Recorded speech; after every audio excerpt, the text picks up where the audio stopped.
બાળ રવિ દિન એટલે કે બાળકોના રવિવારે વચનની સેવા આપવાને માટે મને તક મળી છે. રેવરેન્ડ દિલીપ નીનામા સાહેબ, pastorate committee, EC member Pinakinbhai, તમામ આગેવાન મિત્રો, અને ખાસ તો આજનો દિવસ એ સન્ડે સ્કૂલનો દિવસ, બાળકોનો દિવસ, અને બાળકોના દિવસ સે આપણે જ્યારે બધા જ પ્રભુના ઘરમાં હાજર છીએ ત્યારે પ્રભુની સ્તુતિ કરીએ છીએ.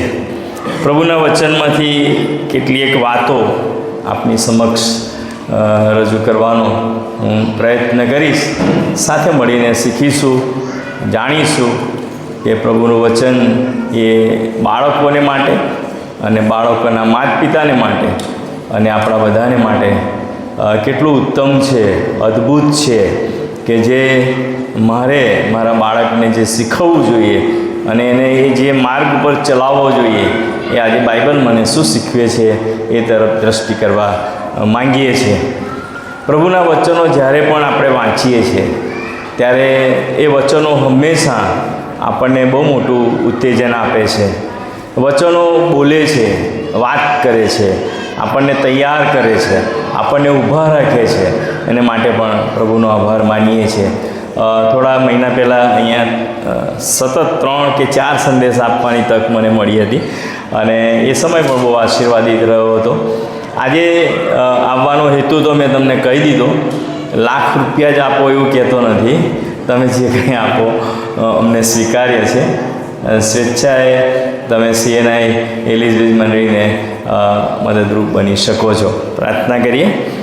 પવિત્ર અને જીવતા આકાશમાંના અમારા પ્રભુ, અમે તમારો બહુ જ આભાર માનીએ છીએ, કારણ કે તમારું વચન જે અમારા માટે, અમારા પથને માટે અને વિશેષ કરીને અમારા જીવનને માટે તમે આપ્યું છે.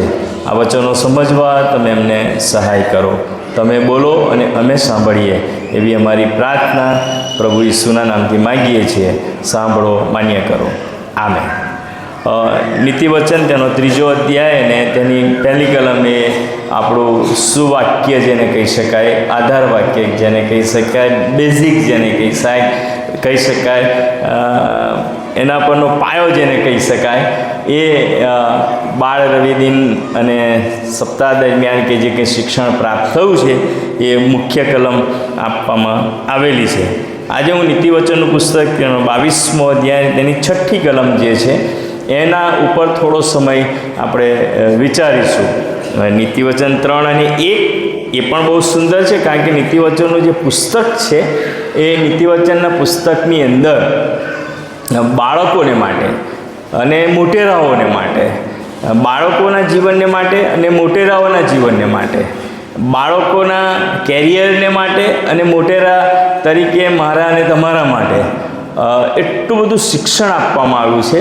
એટલી બધી બાબતો લખવામાં આવી છે કે હું રાણીપુર હતો, સાબરમતી હતો, રાયખડ હતો, મણિનગર હતો, બહેરામપુરા હતો, બધા જ ચર્ચમાં ગયો.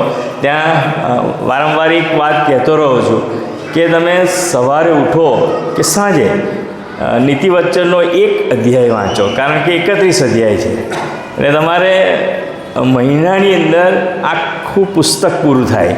12 મહિનામાં 12 વખત વંચાય અને એમાં જે જ્ઞાન અને ડાપણની વાતો, વ્યવહારુ જે વાતો છે જે લખવામાં આવી છે, જો માણસ એને વાંચે, નીતિવચનનું પુસ્તક દરરોજ અને દરરોજ તમે એક અધ્યાય વાંચશો તો એમાંથી ઘણી બધી બાબતો એવી છે કે જે હું અને તમે શીખી શકીએ છીએ. સૌથી પ્રથમ તો બાળકોને અભિનંદન અને વાલી મિત્રોને પણ અભિનંદન, મંડળીને અભિનંદન, કારણ કે આખી વ્યવસ્થા મંડળીએ કરી એને માટે મંડળીને પણ અભિનંદન પાઠવું છું. બાળકોએ બહુ સુંદર કાર્યક્રમ કર્યો, ઉજવણી કરી, ઉત્સવ મનાવ્યો, કારણ કે આજે બાળકોનો રવિવાર છે અને સામાન્ય રીતે જે બાળક કાર્યક્રમ કરવાનું હોય કે બાળકો, એમાં માતા પિતાની હાજરી બહુ ભાગ્ય જ ગેરહાજર નહીં, હાજરી હોય જ, કારણ કે મારું બાળક, મારું એ શબ્દ બહુ અગત્યનો છે. મારો દીકરો, મારી દીકરી, આજે પરફોર્મન્સ કરશે, આગળ આવશે, વાક્ય બોલશે, ગીત ગાશે, ડાન્સ કરશે. એટલે આજનો જે રવિવાર છે કે આજનો જે દિવસ છે એ બહુ આનંદનો દિવસ છે, ઉત્સાહનો દિવસ છે, આનંદિત પળો છે કે જેમાં આપણે આપણા બાળકોની સાથે જોડાઈએ છીએ અને આપણા બાળકો જે રજૂઆત કરે છે એ રજૂઆતને આપણે જોઈએ છીએ, નિહાળીએ છીએ કે આપણા બાળકો કેટલું બધું સરસ કરી રહ્યા છે અને એ આનંદ આપણને થાય છે. કારણ કે મારો દીકરો છે કાં તો મારા દીકરાનો કે દીકરીનો દીકરો કે દીકરી છે અને એના કારણે આપણું હૃદય આનંદથી ભરાઈ જાય છે. અને એ સાથે નીતિવચનના પુસ્તકની અંદર જે વાત મેં કરી બાળક સંબંધિત છે. મને પાળક સાહેબે કીધું કે મુખ્ય કલમ અમારી એ હતી કે મારા દીકરા મારું શિક્ષણ વિસરી ન જાય. એટલે ઘણી બધી વાર આપણે હાઇલાઇટ એવી કરીએ છીએ કે એ બાળકને કહેવામાં, વાત સાચી જ છે, એ બાળકને જ કહેવામાં આવ્યું છે, પણ આપણે પણ પ્રભુના બાળકો છીએ, આપણે પણ પ્રભુના બાળકો છીએ અને માટે મારા દીકરા તો પ્રભુનું વચન કે જે કંઈ પ્રભુનું શિક્ષણ છે એ હંમેશા યાદ રાખવાના ઘણા બધા કારણો છે. કારણ કે પ્રભુ મને એ વચન એ માટે આપે છે, એ માટે શીખવે છે કે હું એ રસ્તા ઉપર ચાલી શકું, એ માર્ગ ઉપર આગળ વધી શકું.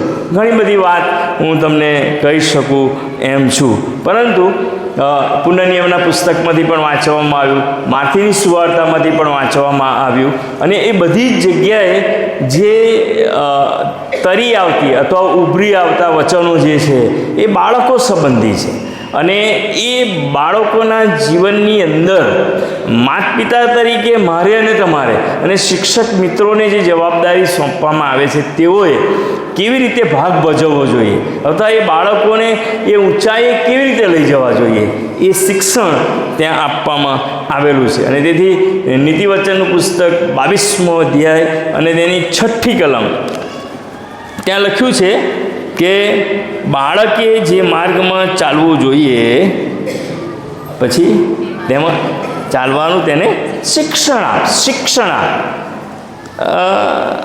મોટા ભાગે આપણે જે કંઈ ભૂલ કરીએ છીએ, ભૂલ તો ના કહેવાય, પણ આપણે જે માઇન્ડથી સેટ થયેલા છે કે જન્મ થાય પછી એ 6 મહિના પછી ઊંધું પડે, પછી 8 મહિને ચાલતું થાય ને પછી ધીરે ધીરે મોટું થાય અને મોટું થાય એટલે આપણો મોટાભાગનો જે વિચાર હોય છે કે હું સારામાં સારું શિક્ષણ એને આપું, સારામાં સારું શિક્ષણ આપું, કારણ કે એ મારું બાળક છે અને મારું બાળક છે માટે ખૂબ સારું શિક્ષણ લે, ખૂબ સારી પોસ્ટ ઉપર જાય, સન્માનીય પોસ્ટ ઉપર જાય, સારામાં સારી જોબ કરે, સારામાં સારું એ માન પ્રાપ્ત કરે. એ તમામ પ્રયત્ન હું અને આપ એટલે આપણે બધા જ એવા પ્રયત્નો કરીએ છીએ.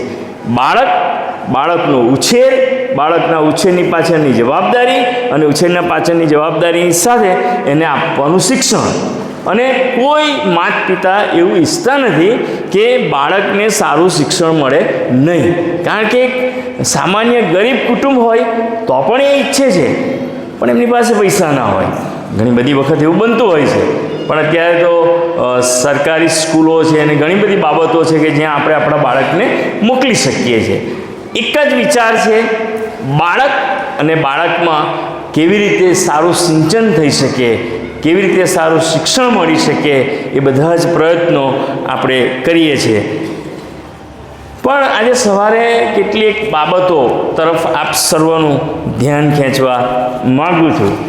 નીતિવચન 22 અને જે 6 કહે છે એ પ્રમાણે કે તમે એને શિક્ષણ તો આપો જ, પણ એને એ શિક્ષણ એના જીવન પૂરતું છે જ, પણ એનાથી વિશેષ જે શિક્ષણની જરૂર છે એ તો પ્રભુનું વચન. ઘણી બધી વખતે આપણે બાહ્ય જગતનું જે શિક્ષણ છે એમાં બહુ રસ લઈએ છીએ અને ઘણી બધી વખતે આપણે મુખ્ય જે શિક્ષણ બાઇબલ જે છે, પ્રભુનું વચન જે છે, પ્રભુના વચનનું શિક્ષણ આપીને એને તૈયાર કરવું એ ઘણી બધી વખતે ભૂલાઈ જાય છે. અને તેથી એ ચાલશે જે શબ્દ છે ને ક્યારે ચાલશે કે સારું શિક્ષણ મેળવ્યું હશે તો. જો એણે બાઇબલનું શિક્ષણ મેળવ્યું છે, પેલું શિક્ષણ તો મેળવે જ છે અને આપણે બેસ્ટ આપીએ છીએ, પણ એની સાથે પ્રભુનું વચન અને પ્રભુના વચનનું જે શિક્ષણ છે એ જો શીખે તો એ ચોક્કસ સીધા માર્ગ ઉપર ચાલી શકે છે. અને તેથી પ્રભુના વચનો મને અને તમને ઘણી બધી બાબતો આ વિશે જણાવે છે. કેમ શિક્ષણ આપવાનું? વાય? શા માટે? કારણ કે બાળક છે. જો હું ભૂલ કરતો હોઉં કે આપણે ભૂલ કરતા હોય તો બાળક તો બહુ જલ્દી ભૂલ કરે, જલ્દી ભૂલી જાય, જલ્દી માર્ગ બદલી નાખે, જલ્દી શિક્ષણ વિસરી જાય. આપણે કેટલી બધી વખત ભૂલી જઈએ છીએ. હું તો ભૂલી જાઉં છું, તમે તો યાદ રાખતા હશો. એટલે મારો કહેવાનો ભાવ એ છે કે એટલા માટે એને શિક્ષણ આપવાનું છે કે એ બાળક છે અને બાળક હોવાના કારણે એની સાથે બાળકની જેમ વર્તો,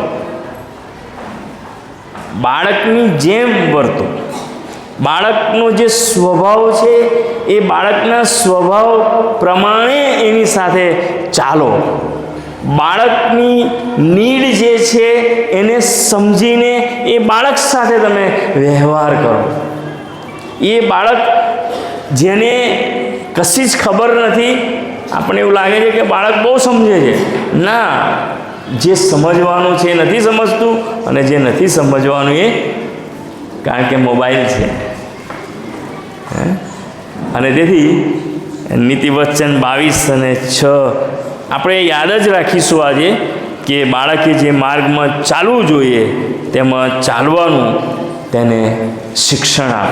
અને 3 અને 1 અને પુનર્નિયમ 6 એ સાથે માથીની સુવાર્તા જે વાંચવામાં આવી એ બધી જ જગ્યાએ બાળક અને બાળકને લગતા શિક્ષણો, બાળક અને બાળકને આપવાનું શિક્ષણ, બાળક અને બાળકને ચલાવવાનો માર્ગ. કારણ કે બાઇબલ પણ કહે છે કે માર્ગ, સત્ય તથા જીવન હું છું. પણ માર્ગ એ છે તે પર ચાલો એવું જો એમને શીખવવામાં ના આવે તો હું એવું માનું છું કે એની પાસે પુષ્કળ જ્ઞાન હોઈ શકે પણ માર્ગ વિશે ખબર ના હોઈ શકે. અને તેથી પાઉલ પ્રેરિત તિમોથીને 2 તિમોથી તેનો 1 અધ્યાય અને 4 કલમ કહે છે કે તારા આંસુઓ સંભાળતા હું તને જોવાને ઘણો ઉત્સુક થાઉં છું કે તને જોઈને હું આનંદથી ભરપૂર થાઉં. કેમ કે જે નિષ્કપટ વિશ્વાસ તારામાં છે જે પહેલાં તારી દાદી લોઈસમાં મેં જોયો હતો.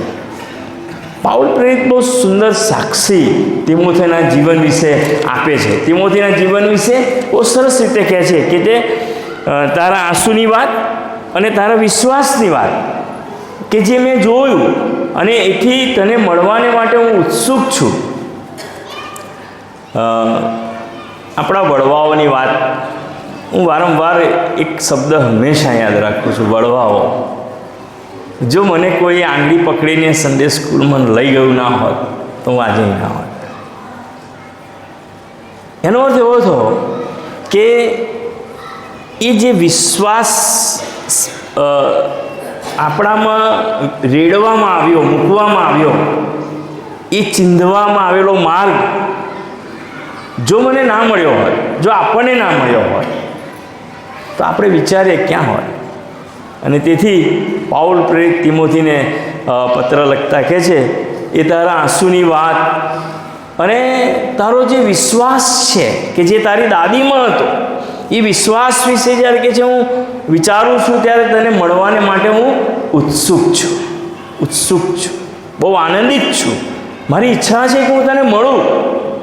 અને તેથી પાઉલ તિમોથી વિશે બહુ અદ્ભુત સાક્ષી આપે છે.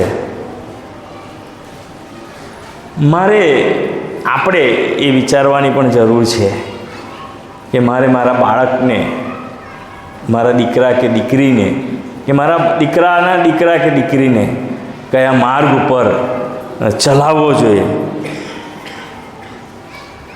ઘણી બધી બાબતો વિશે આપણે વિચારીએ છીએ પણ બાળકને આપવાના શિક્ષણ વિશે વિચારવાની ખૂબ મોટી જરૂર છે. પહેલાંના જમાનાની અંદર સન્ડે સ્કૂલમાં બાળકો ના આવે.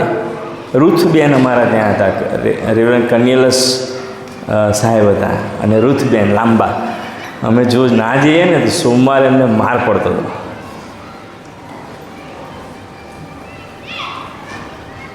આજે તો આપણે કહી શકતા નથી, પણ બાઇબલ પ્રમાણે તો કહી શકીએ છીએ.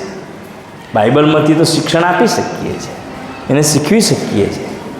અને તેથી એફેસીઓને પાઉલ પ્રેરિતે લખેલો પત્ર 6 અધ્યાય અને તેની 4 કલમ કહે છે કે પિતાઓ, તેઓને ચીડવો નહીં, પણ તેઓને દેવના માર્ગમાં ઉછેરો. ઘણી બધી વખત આપણું બોલવું, આપણો વ્યવહાર, આપણું વર્તન, આપણી સાક્ષી મારી, તમે એવું માનશો નહીં કે બાળકો સમજતા નથી. અને તેથી એફએસી 6 અને 4 કહે છે પિતાઓ, તેઓને ચીડવો નહીં, પણ પ્રભુના શિક્ષણમાં તથા બોધમાં ઉછેરો. બધી જ જગ્યાએ બહુ પંચ સાથે અથવા બહુ વિશ્વાસ સાથે આ વચનો લખાય, અને આ વચનો પવિત્ર આત્મા દેવે લખાવડાવ્યા છે.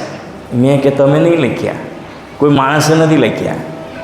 તમે કે છે કે પ્રભુના શિક્ષણમાં તથા બોધમાં ઉછેરો. એ જરૂરી છે, એ જરૂરી છે.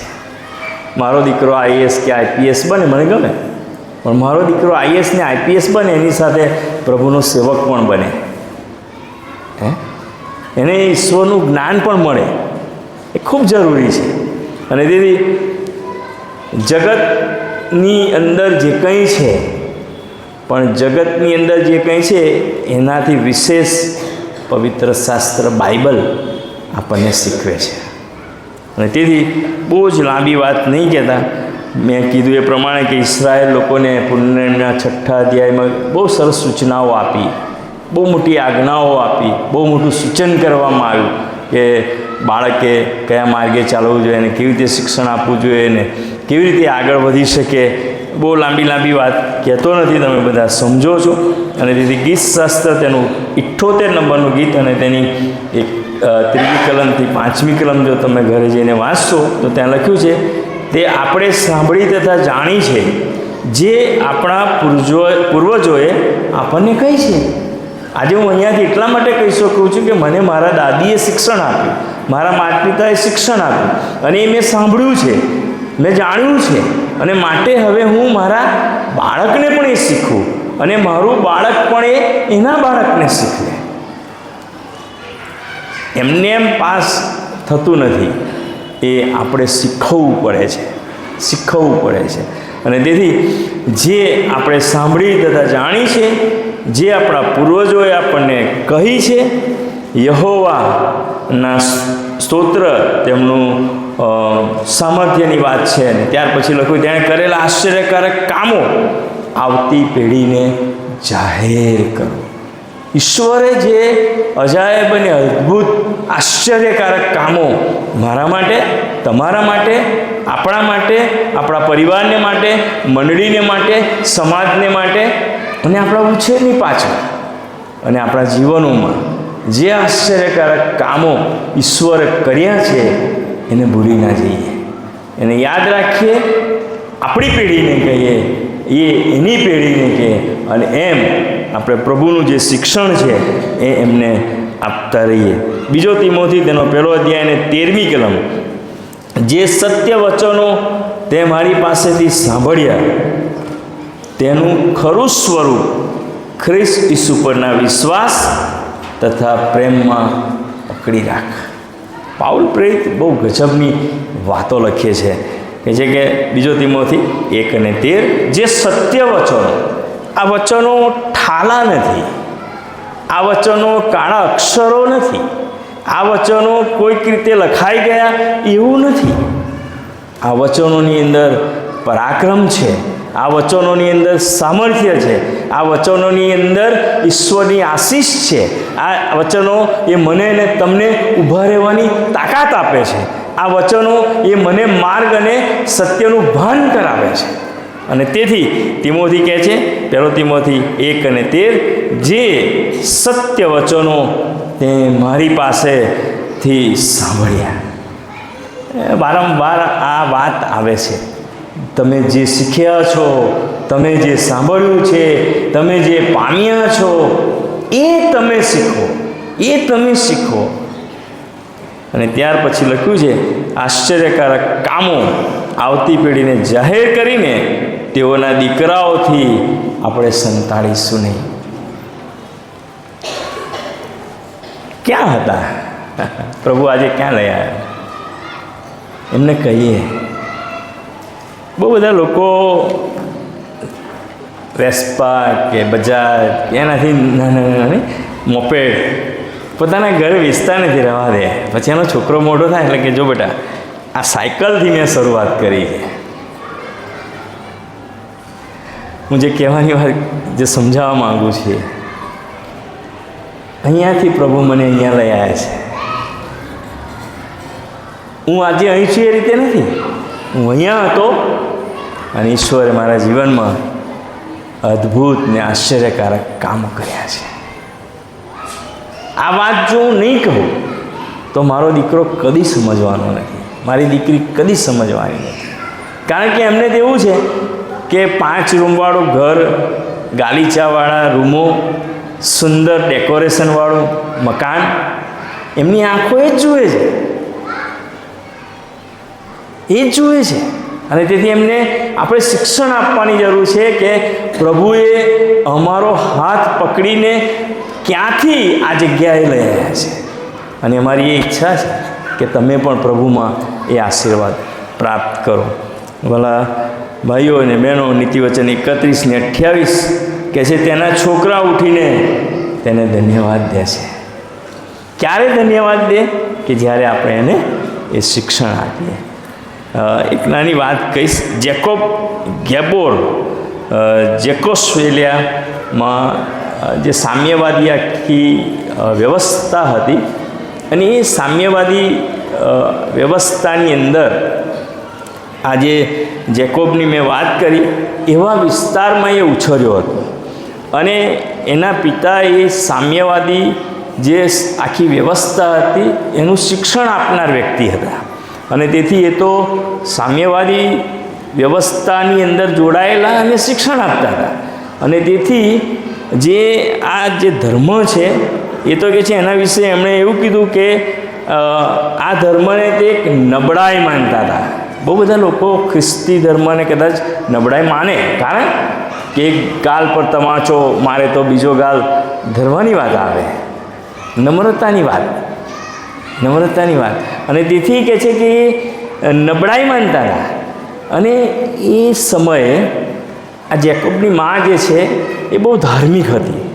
અને તેથી એને દર રવિવારે 3 કલાકની મુસાફરી કરીને એ ચર્ચમાં લઈ જાય.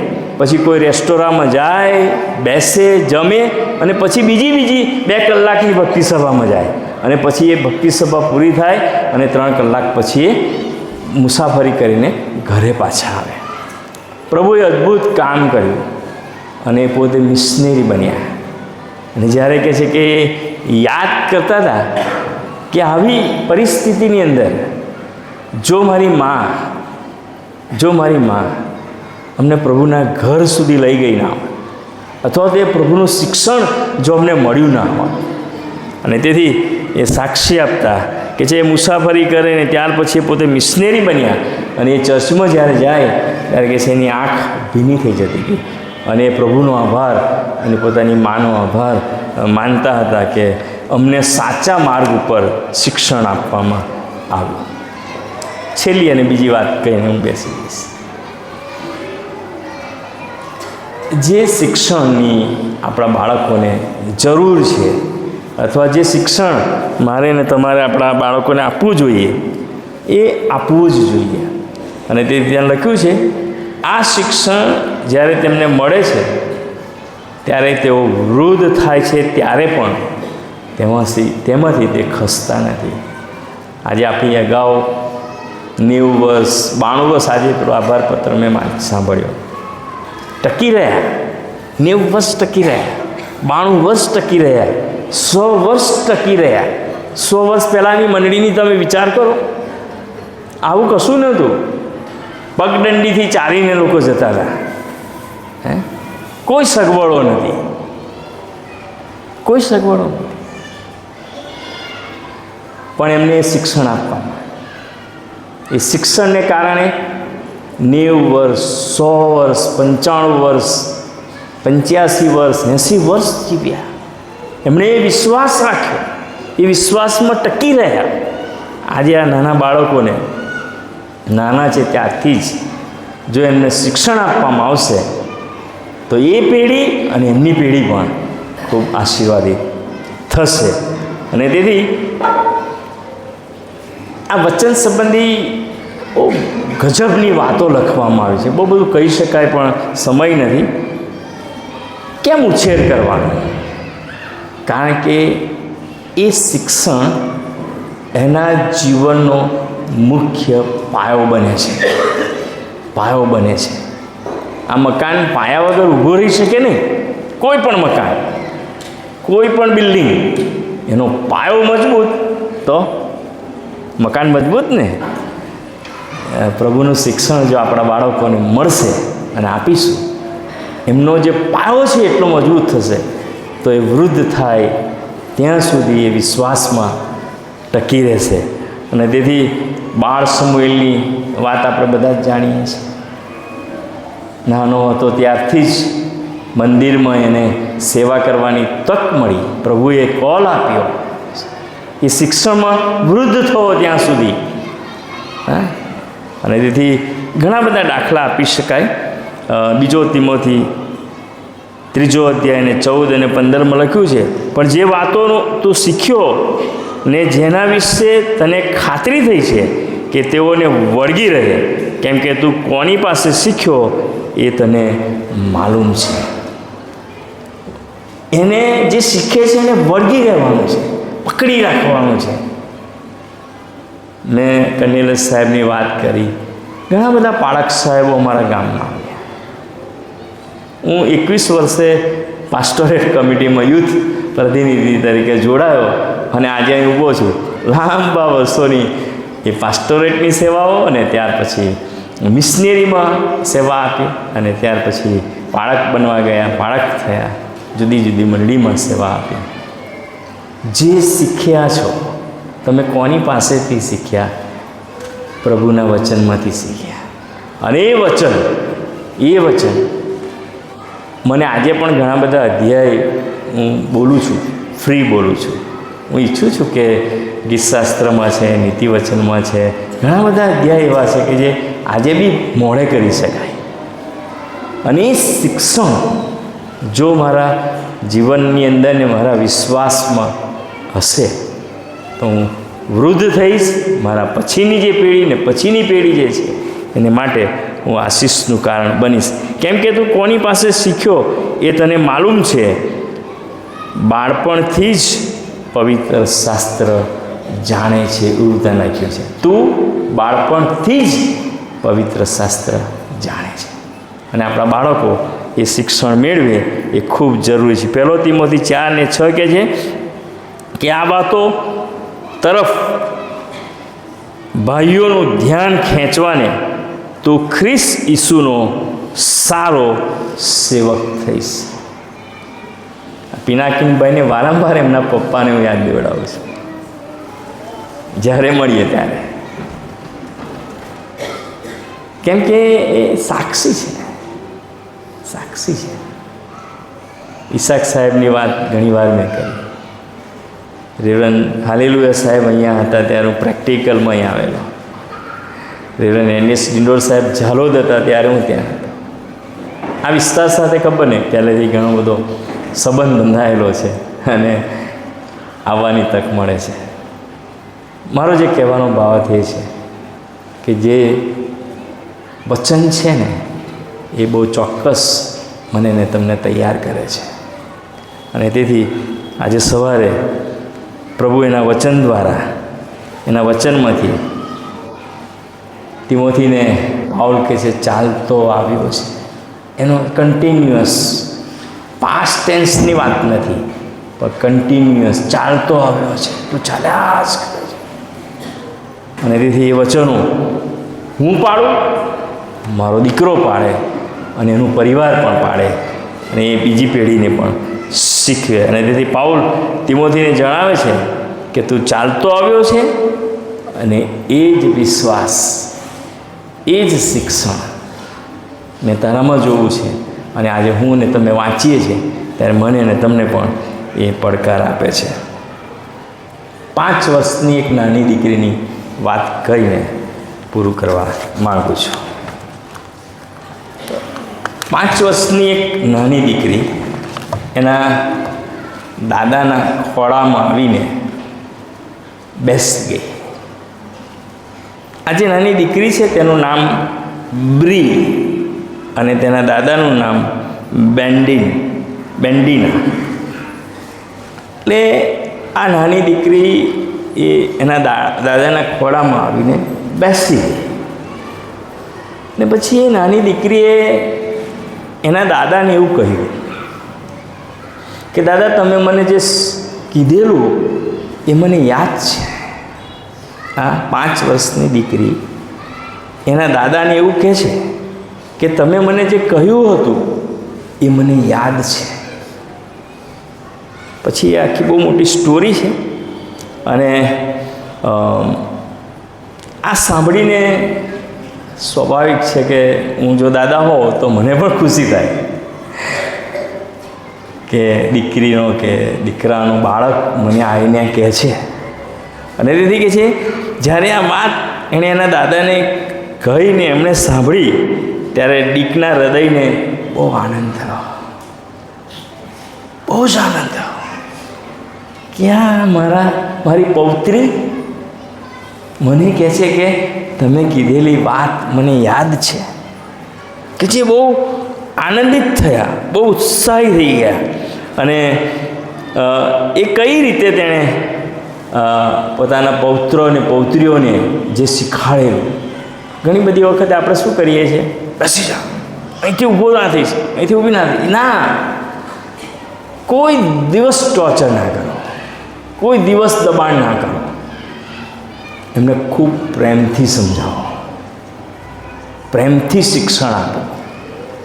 અને તેથી કહે છે કે તેમણે પોતાના પૌત્ર અને પૌત્રીઓને ખ્રિસ્તનો એક સારો નમૂનો પૂરો પાડવાનું નક્કી કર્યું હતું.